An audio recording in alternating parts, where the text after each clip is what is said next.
মা, কেন যেন রূপার ওই একটা কথা জানতে খুব ইচ্ছা করতেছে। রূপা কি কোনোদিন মা হইতে পারতো না? বংশের প্রদীপ, বংশের বাতি জ্বালাইতে পারতো না? আসার সময় একটা ফোন আসছে। আমি শেষবার যে ডাক্তারটা দেখাইছিলাম, ওই ডাক্তার রিপোর্ট দেখা কইল রূপা নাকি 2 মাসের প্রেগনেন্ট। ওই ডাক্তারটা মনে হয় বুঝে না আমার নতুন। হয় কয় রূপা নাকি 2 মাসের প্রেগনেন্ট ছিল। কি হলো আম্মা, কথা কইতেছেন না কেন? ভাইজান, আপনার কোনো প্রশ্নের উত্তর আম্মা জানা দিতে পারবো? আমি আপনার প্রশ্নের উত্তর দিতেছি। এতদিন ভাবির লগে যে অন্যায় অত্যাচার হয়েছে, আমি নিজের চোখে তা দেখছি, অনেক কিছুই শুনছি, কিন্তু ঘর জামাই আছিলেন তো, তাই বলার সুযোগ হয় নাই। তাই আপনার বোনকে কিন্তু আমি অনেকবারই কইছি, বোন উল্টে আমার আরো বাজে ব্যবহার করছে। আমার এই সব কাজকর্মে আপনার বোনের সাহায্য, এই যে তা কবিরাজ ডাক্তার, এগুলো আসলে কিছুই না, সব আম্মা জানার প্ল্যান। ওয়ালাইকুম আসসালাম। ধরো, ধন্যবাদ। কিন্তু একটা কথা, এই কথা পৃথিবীর কেউ কোনোদিন যেন জানতে না পারে। কারি কারি টাকা দিছে, আর আম্মা জানার কথা অনুযায়ী ওরা কাজ করছে। ওই যে মনে নাই শীতের সময় ওচা ওই যে পুষ্কুনিতে 1000 বার ভাবির ডুব দেওয়া হয়, কেন জানেন? আমার মনে হয় কি শীতে কালাইয়া ভাবি আসলে আম্মা চায় নাই যে কোনো ছোট করে মেয়ের গর্ভে তার সংসারের প্রতিভা শুরু। তাহলে তুমি কি করবো আম্মা? দরকার পড়লে মাইয়া যাবে, তবুও এই বংশের প্রদীপ ওর গর্ভাবি জন্মাইতে দেব।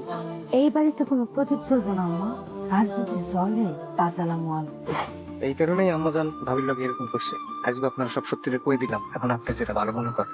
আম্মা, আমি না আপনার পোলা, আপনার জমিদার পোলা। আমি তো আপনার সব পোলা না। আপনার বংশের প্রতীক তো আমি। আমি আপনার এত অপছন্দের। কি ক্ষতি করছিল আমার? বউটা কি ক্ষতি করছিল? ওকে কি দোষ ছিল? আমারে ভালোবাসছিল, এবারে বউ হয়েছিল, বাস এটাই।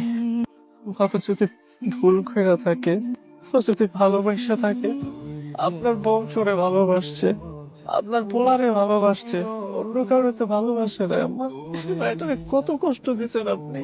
শীতের মধ্যে বাড়ির মধ্যে ঢুকাইছে, ওরে যতটুকু টর্চারিং করা যাবে সব করছে।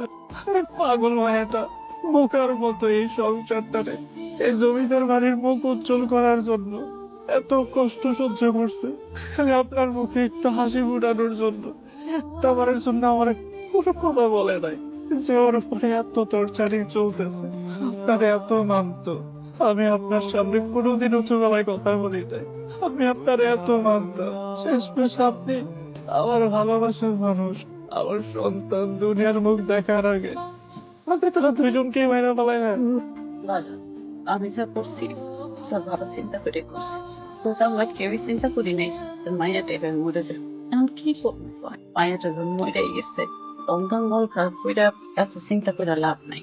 আমি কই তুই বরং নতুন ভাবে চিন্তা কর, নতুন করে জীবনটা শুরু কর। তুই তো আমার বোন, আবন, ছোট বোন, সব থেকে বেশি তোরে আদর করতাম। তুই আমার বুকটাকে বাইরে ফেলাইলি। তোর সুখের কথা চিন্তা কইরা এই যে তোর জামাই, ওরে বোকা বলতে বলতে একদম বোকা বানায় ফেলাইছি। খালি তোর সুখের জন্য ওরে এই বাড়িতে রেখে দিছি, যেন তোর দূরে যাইতে না হয়, তোর কষ্ট না হয়। তোর চোখের সামনে রেখে দিছি। ওর মতো একটা ভালো পোলারে তুই বোকা বানায় রাখছস।